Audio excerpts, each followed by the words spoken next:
नमस्कार। आज हम बुद्धि की दो बहुत ही गहरी खोजों पर बात करने वाले हैं। एक खोज है जो हमें तारों के पार ले जाती है और दूसरी वो हमें हमारे ही अंदर झांकने पर मजबूर करती है। ये एक ऐसा सवाल है ना, जो सदियों से पता नहीं कितनी पीढ़ियों से हमारे मन में आता रहा है कि क्या इस पूरे ब्रह्मांड में हम अकेले हैं। और देखिए, सदियां बीत गई, हम लगातार खोज रहे हैं, लेकिन सच तो ये है कि आज तक हमें कोई भी पक्का सबूत नहीं मिला है। न किसी ने हेलो बोला, न कोई सिग्नल भेजा, कुछ भी नहीं। तो फिर वैज्ञानिक तरीके से इस सवाल का जवाब कैसे ढूंढा जाए?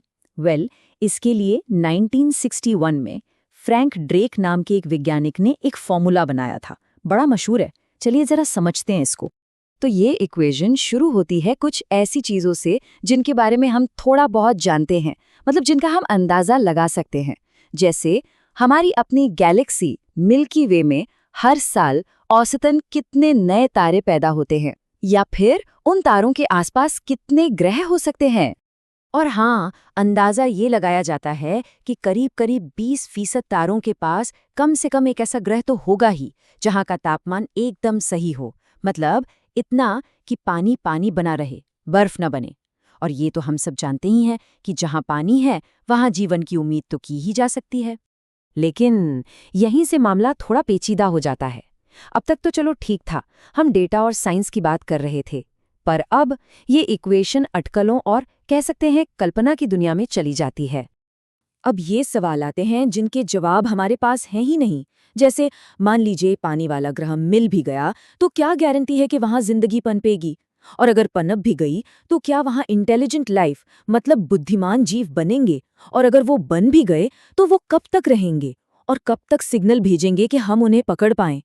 ये सब ये सब बस अंधेरे में तीर चलाने जैसा है। तो जब इतने सारे अगर मगर और शायद हों, तो ये ड्रेक इक्वेशन एक मैथ्स का फॉर्मूला कम और हमारी अपनी सोच और कल्पना का आईना ज्यादा बन जाता है ना?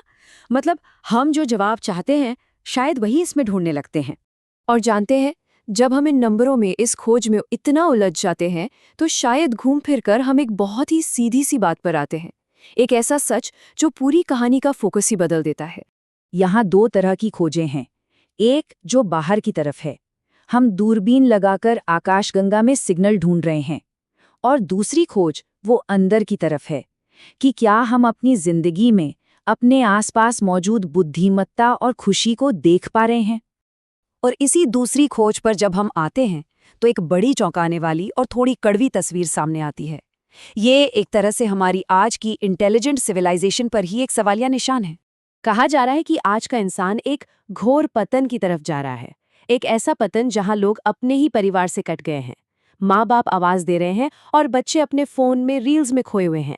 क्या ये सच नहीं है? और ये गिरावट सिर्फ हमारे रिश्तों में नहीं है, हमारी जमीन तक पहुंच गई है।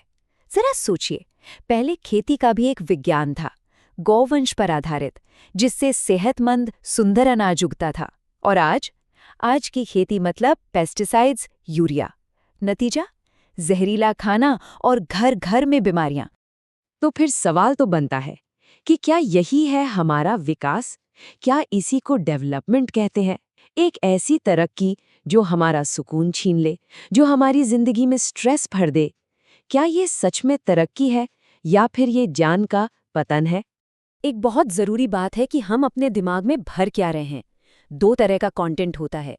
एक है कथा, मतलब ऐसी कहानियां, ऐसा ज्ञान जो हमारी सोच को बड़ा करे, हमें बेहतर बनाए। और दूसरा है व्यथा, मतलब वो सारी दिशाहीन बातें, वो एंटरटेनमेंट जो थोड़ी देर के लिए मन तो बहलाता है पर आखिर में दुखी बढ़ाता है।